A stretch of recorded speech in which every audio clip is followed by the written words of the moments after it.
Morning, YouTubers. I've been doing my my cold case stuff again, and I've been covering the Battle of Towton, 1461. Wow, that's a bit of an old one. But the beauty of the Battle of Towton is that the landscape has not changed at all, really, since the battle. So all the accounts of the battle that you see, you can read about, you can go there, you can see everywhere that it was there. Now, I put the battle site further south than was claimed by the historians, because I've read all the accounts, and I've actually taken the advantage of flying around the entire battle site in a helicopter, because you can see everything, and you can think, well, if I was this army, I'd be there. I'd be waiting on the high ground, and the enemy army were coming up two separate roads, and they would have seen each other at this point, and this is where they would have started fighting.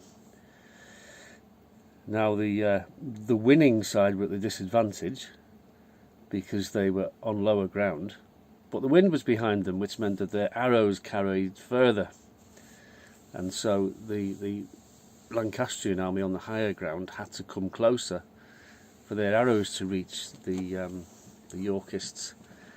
And there's a big question as to where was the mass grave, because it was supposed to be an enormous battle with like hundreds of men, thousands of men even, and my experience of battle sites is that they bury the bodies where they are. They don't take them miles away to bury them, they just bury them where they are. And if you look at the map of Towton, it's quite clear exactly where the battle took place, in the dip between the village of Saxon. You follow the road across, and it's there, in that dip. That's where the battle took place, and there are two mass graves there.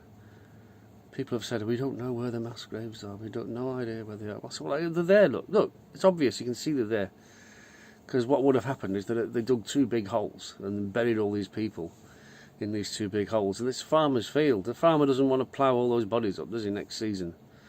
So they'll have marked it with trees in the corners. Okay, they'll just put trees in each corner to mark, don't plough there, and put a bit of a line up or something. So there's an area of trees which is like square shaped, and then there's another area which is square shaped right next to each other. And the farmers have carefully ploughed around these trees. They haven't cut them down and ploughed the field there for some reason. It's blatantly obvious to me that's the battle, that's where all the bodies are buried. And all this bullshit about, oh no, it was higher up and we've got no idea where the bodies are. All you've got to do is look at it from the air. Look at it on Google Maps. It's obvious where the battle site was, where the bodies are buried. And goodness knows how many are in there, because there was some noblewoman buried in the churchyard. They went to the effort of carrying the bodies of the important people to the churchyard at Saxon and burying them there. But most of the people just got buried where they died, which is the same as what happened in the First World War. If you go around those cemeteries, that was where the battle was. They didn't just decide, oh, let's put a cemetery over here. This looks like a nice spot.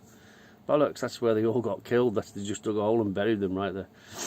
Okay, Battle of Towton 1461. Look it up on the map, and if you're interested in finding treasure, historical, archaeological treasure, then go dig in the trees, man.